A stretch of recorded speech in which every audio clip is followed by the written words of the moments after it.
Okay, happy Saturday afternoon. Welcome back. Thanks for tuning in, so to speak. Um, we got 50 degrees here in Buffalo. Semi-sunny day after quite a lot of gloom the last couple weeks. So this actually, feels like a relief, and it's nice. So this may well be a book reading video, but first I wanted to talk about a couple other things related to spirit that I just thought were super interesting this week, and then we'll see where we go from there. If you ever watch Diane's tarot, I would really recommend her video from this week, which is an interview with a man named Mark. I forget his last name, who had a near-death experience that he described in a lot of detail. It's a long video, but you might even want to watch it. You can do the settings and set it for a higher speed. You could set it for like 1.25 or 1.5, or at least at the beginning. And then when he gets into it, then it really gets really interesting. And the part that really spoke to me, well, lots of it did. I found it very moving just because I thought his account was really convincing.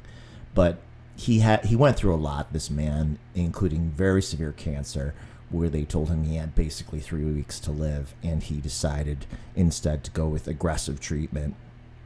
I mean, basically to the point of almost, he says near death, because they had to kill all his bone marrow to get the cancer out. So I can't imagine what he went through, even though we have had cancer stuff in our family, and that is very scary. This seemed like maybe another level. But anyway, he said that when he was very close to death, I think there were 2 different experiences, but the one that he described that fascinated me was that he said that he had a separation from his body, as people often describe, and he was out of body, and then he was traveling, and he was traveling through the universe. He was at a high rate of speed. And then he said, and then it got even faster as he went. So he was picking up speed, and he's zooming through galaxies. And he's saying that he saw phenomena and solar systems that looked completely unfamiliar, things he couldn't even really fully describe. And as soon as he said that, it spoke to me, because I have so many dreams like that I am in other galaxies. It's this recurring thing, especially the last 10, 20 years, where I'm standing on alien planets and I'm looking up at the sky, and there could be 5 big planets in the sky, or the sun is twice as big, or the planets are moving in like unusual directions that they couldn't really move if it were a real solar system, because of the gravity.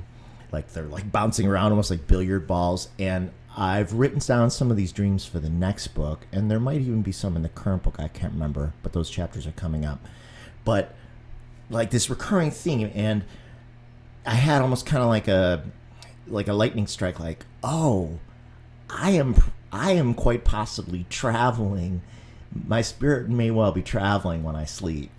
That's what I'm beginning to think now, that not all of those solar systems in my dreams might be real, but I think a lot of them are, because they're just so vivid, and I could just describe them so well for you when I wake up. And it kind of fits with this whole theme that I've been working towards for years. Not working towards, but like that's been resonating in my life for a few years, since my since a psychic reading I had 5-6 years ago, where the woman told me that writing was one of the ways that I could reach people and sort of like advocate for spirit, and that also my dreams would be really like strong, and that people would resonate with what I had to say about dreams, that I would teach about dreaming. And when she said this, I'm like, how do I teach about dreaming? Because I don't even know how to lucid dream. The couple times that I've tried to lucid dream, and lucid dream is where you try to steer the dream, like where you go to bed and you like set an intention, and you might even use a stone to help you like manifest the intention, and so that you control the dream, that you get maybe even information from the dream. A friend of mine, a psychic friend of mine in this area named Chrissy, does this because she helps with missing persons cases, and I've written about this for the second book. And she sets an intention to dream about a person who's missing, and then she can get information from the dreams. Okay, but each time I've tried lucid dreaming, it has turned out really bad, and I've had these horrible nightmares. And in one, somebody basically tried to kill me with a shotgun. Like, they were coming at me with a shotgun. It's like through a plate glass window, and like it was so scary that I actually launched myself out of bed mid-dream, woke up midair, landed on my back, and really got hurt. Like, was hurting for like a week. So usually, given that my experiences with unfriendly forces usually mean that they want to scare me, but what they often end up doing is sort of pointing out the areas in which I might be strong. Do you know what I mean? Like they're trying to dissuade me, but in drawing so much attention to it, it's suspicious.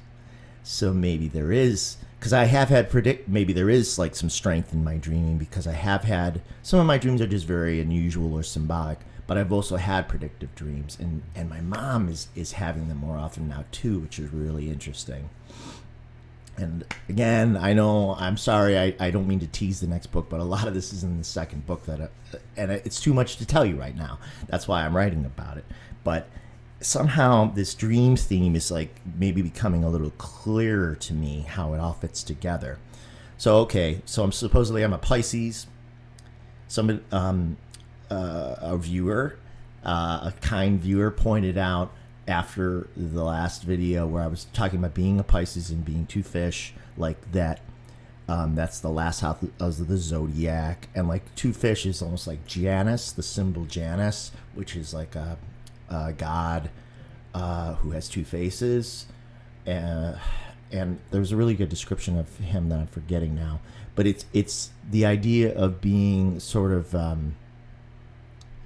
least for me, it's like the idea of having one part of yourself that is very earthbound, and the other part that is very connected to the other side. Okay? And I guess a lot of Pisces are like this. Like, they're really connected to the other side. They can sometimes see through the veil, as I have and as members of my family have. So I know that I'm talking in circles. I apologize. But it's this theme is starting to kind of like come together for me, a little bit better understanding of maybe where I'm headed. Now, it's also interesting to me, a viewer, I don't like to get into names, we'll just call her B. A viewer named B, as in boy, was telling me about her sister, this is in an email exchange, who sometimes has astral projections. She did some astral projecting, but she was dabbling in an area that she didn't fully understand.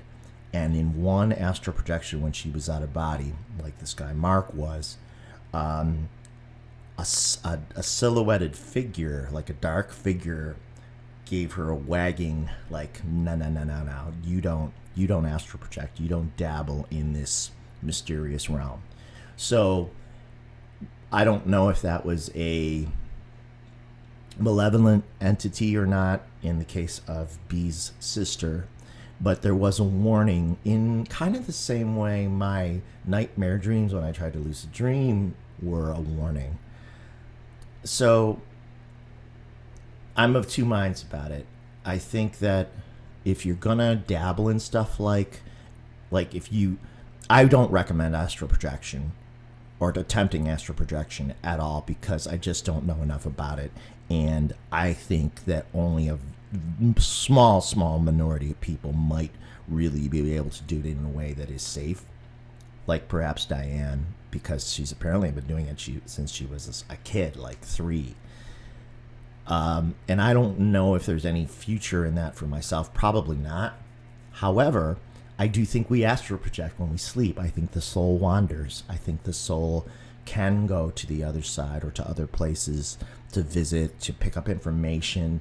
It's almost like a second life in your sleep. Like maybe you even go there for reassurance and energy and ideas that you can bring back into your waking day here on Earth. Okay, so I know that's a ramble, but again, it's all kind of related. And to this video that I saw, Diane with Mark, and Mark's journey through space. So then he goes through Mark. This is the guy who had the near-death experience, who was on Diane's channel, just to try to make a little more linear sense here.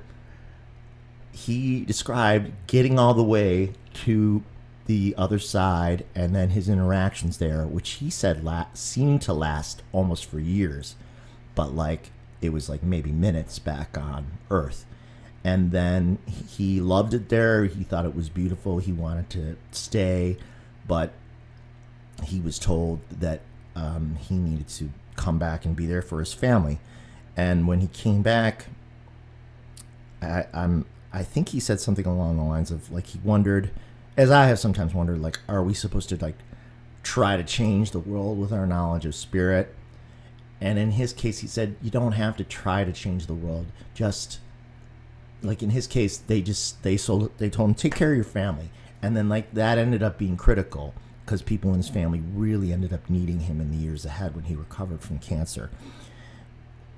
But actually, by telling his story, he is affecting the world more broadly, right? Because I'm affected. If you watched it and you're affected, so like this is kind of how spirit seems to do its thing. It like gets in through all these different kinds of people, including you, probably if you're watching this, including myself, and then we kind of spread the good word.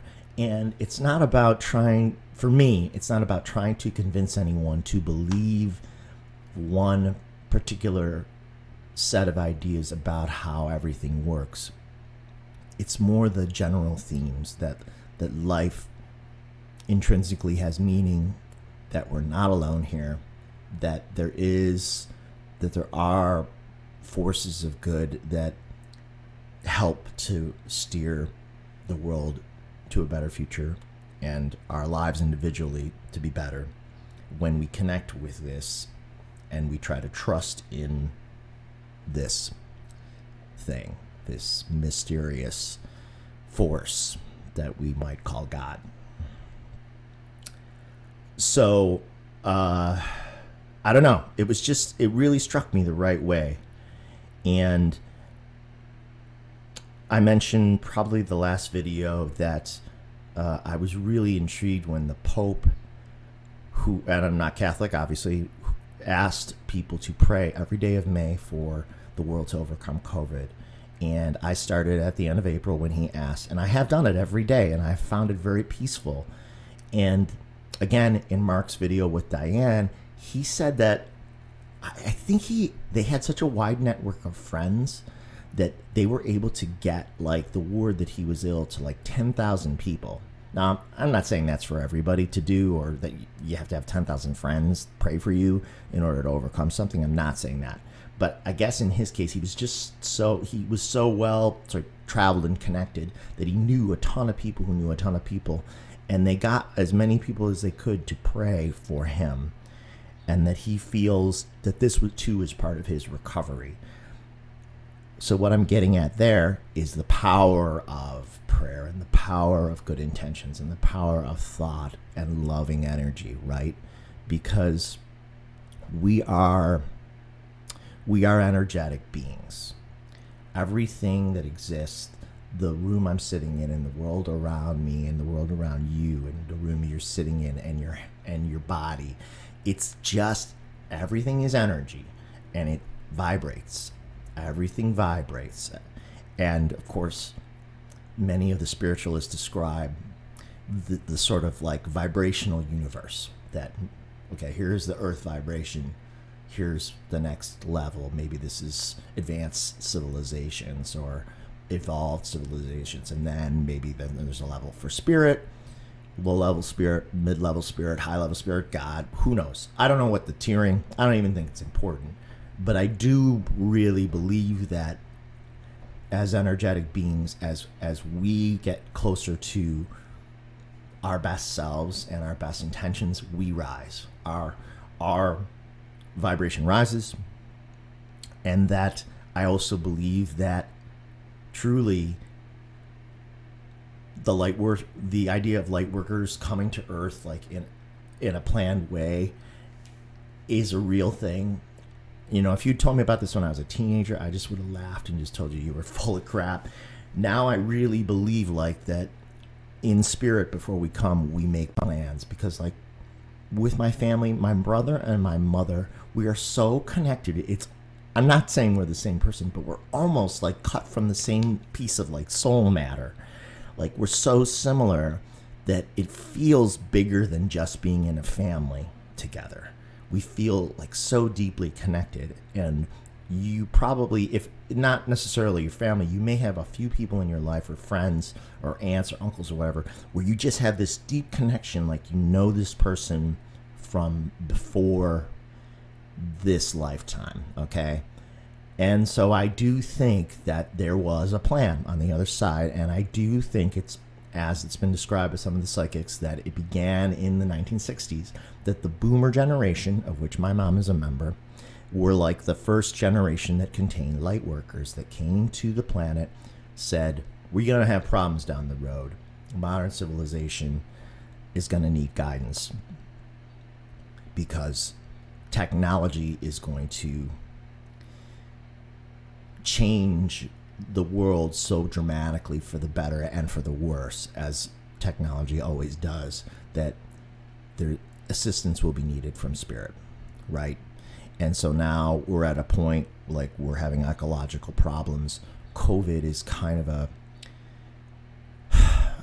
perfect expression of the environmental problems that we're having. It may have even come out of the environment. It's kind of a warning from the earth, that as the earth warms and like in the polar caps as they melt, and then like old pathogens, like even old anthraxes that have been frozen for thousands of years are unfreezing because the caps are melting. Like there's risk in the way that human activity is altering the planet. And I'm not soapboxing here. I drive a truck like that uses gas, that uses fuel to go to work or to go get my groceries. So I'm contributing to the wider issue too. But hopefully the green technologies of the future will help us clean our own atmosphere, our own environment, so that we can literally save the planet, because we might be doomed otherwise. Because if there are mass extinctions, if you lose too many species of types of animals or plant life, then the planet can start to die. And I think the planet and COVID are telling us, hey, there's problems here. We have to change course in order to survive, okay? And I think it can be done, and it can be done in a way that doesn't cost us like the comforts of modern living. Because even with the recent Mars probe that landed on Mars, they have a drone that's flying around the surface of Mars, which is incredible given the density of the Martian atmosphere. But what's really cool is the probe can create oxygen from the, I don't know if it's a primarily carbon dioxide atmosphere on the planet, but there's no oxygen on Mars in the atmosphere. But this man-made device can take the existing air and convert it into oxygen. Now, if that technology is possible, surely there will be more emerging technologies that will help us to deal with environmental problems on Earth too. There are green solutions. The more we hack the secrets of the universe and how things work atomically, the better chance we have of creating more clean technologies that help us to clean the planet that has become polluted, okay? From 100 plus years of modernization. So back to the Lightworker thing. Boomers were the first, and then Gen X, which is my generation. We were supposed to be the next like kind of wave of light workers that volunteered to come for this, like to be here in this like difficult time. And I do think that this difficult time is also related to the astrology that we're seeing, where like there's talk about ends of cycles, and like we're at the end of a cycle where we're seeing the collapse of old systems to make way for the new, and that collapse isn't totally pretty, and we're living through it. So that's very difficult. We're all struggling with all of the dramatic events, earth-shattering events of the last 4 or 5 years. It's been really painful, and many of us, including myself, feel traumatized by what has happened. But yet, if you look at the long picture, we got through the worst. We got through the last presidency, which could have been the end of the republic, as a democracy, but it wasn't. We turned it back. I'm not saying that the current president is perfect. I don't like to turn presidents or leaders like that into heroes, angels. I don't need to do that, but I will still want to acknowledge that there's absolutely a difference in intention. Like President Biden, Vice President Harris, I think they operate from much better intentions than did the last administration, which operated almost entirely from selfish intentions. And their party, the GOP, is starting to tear itself apart. It was predicted by many of the psychics, but I think we're actually really seeing it now, because this week Liz Cheney is being marginalized by the GOP for basically telling the truth that January 6th was an insurrection meant to overthrow the democratic government of the United States. And she is the one who's being sacrificed because she won't repeat the lie. And this may well fracture their party. Okay? And if it does, that's how you get, okay, so that's another system breaking down, but that's the only way you get to reform. Because until a political party that exists based on a lie, it just can't stand. It's a house of cards, much like the last presidency. And so it's painful for us to go through these things, yet I really feel strongly optimistic that it will probably take years. It may even take decades, but there will be a renewal of democracy in this country, and the United States will be part of that global community that leads in human rights and freedoms that I think are intended from God, like free will and freedom of thought and freedom of expression. This is one of the greatest gifts from God, in my opinion. And when governments try to take it for themselves, authoritarian governments, it's like the road to damnation. Because when you take away people's freedom to think and express themselves, you are kind of taking away their mind, and you're damaging their mind. You're creating cognitive dissonance. You're creating a break between what is true and what is false, and trying to get them to repeat that which is false, like in the book 1984. And it damages the mind. It is traumatic, and it is wrong. It is morally wrong. It is one of the worst offenses that you can commit as a human being on this earth, in my opinion, to crush other people this way. And that's why democracy, with all its flaws, is much more in line with what Spirit intends, what God intends, that you, me, we were born with freedom, free will, to be as we wish to be, in whatever our beliefs are. Okay? Especially as long as we're not forcing them upon others or hurting others with our beliefs. Okay, so that's quite a rant, but Lightworkers, Gen X, second wave. Millennials are supposed to be like the next wave.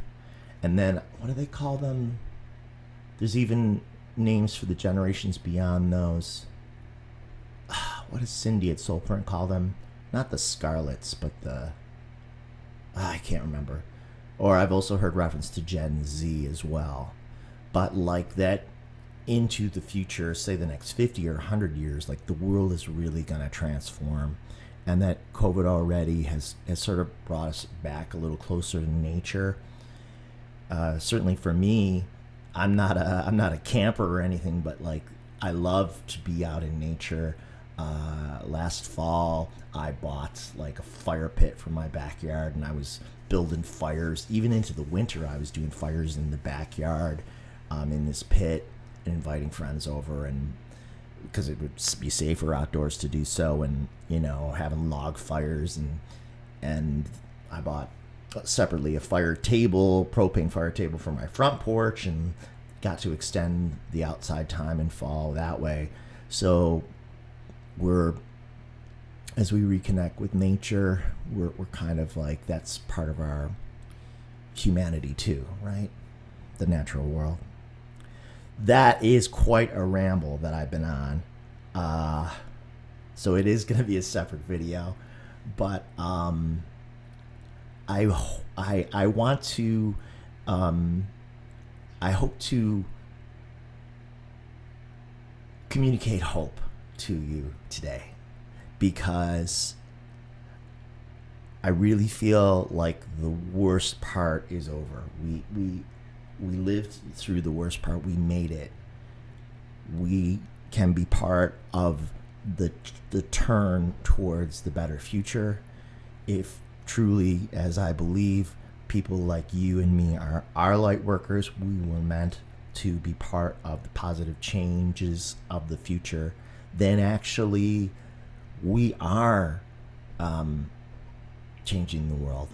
I always wanted to change the world for the better, and we are changing the world for the better, each of us, with the small acts of goodwill that we practice each day. And your prayers, my prayers, praying for the world is powerful, because, as I have said many times and harped on, it is a quantum universe we live in.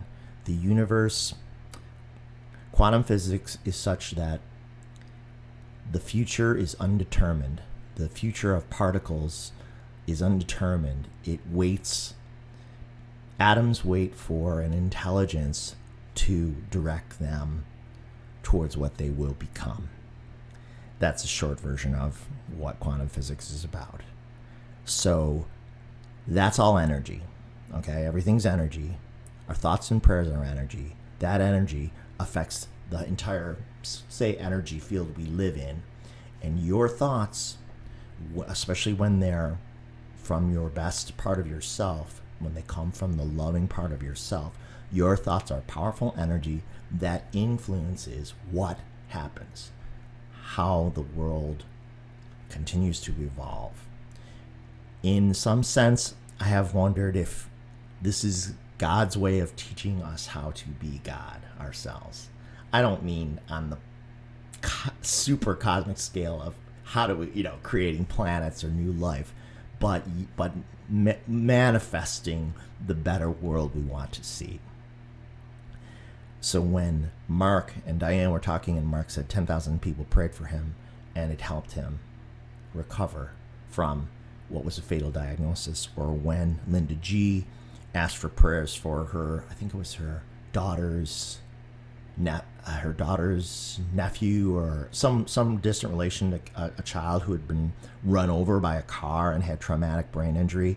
She asked for people to pray. I was one of them who prayed, and this boy, 4-year-old, made a miraculous recovery. Like, his healing of his head was not what the medical doctors expected at all. It was miraculous, okay? And I'm proposing that we are that powerful, okay? And if you're powerful, if I'm powerful, and then multiple people are moving and pushing their energy into the same direction, then we are that much more powerful together, okay? So I hope you will join me in continuing the prayers for the world to defeat COVID.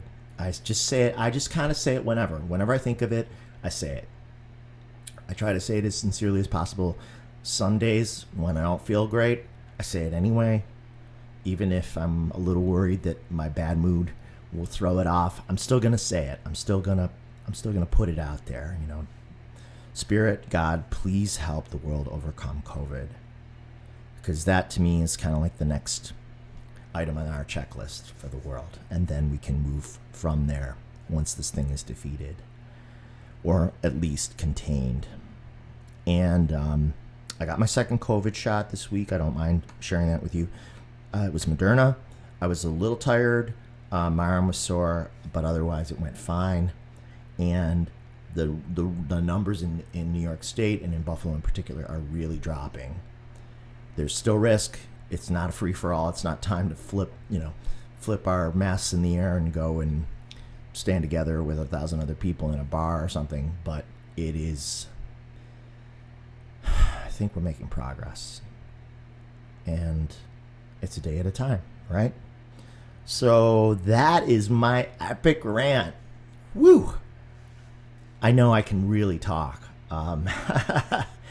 So I hope it was worth your time. Now I'll do the book reading, which will just be straight up book reading. No more tangents for today. And I hope you're doing great. And stay safe, stay positive. Try to turn your energy towards the better future. Okay? I'll try to do the same. Some days it sucks, and some days it feels like amazing and like we can really change the world. Today's one of those days, so I'm going to roll with it for as long as I can. Okay, be well. Take care.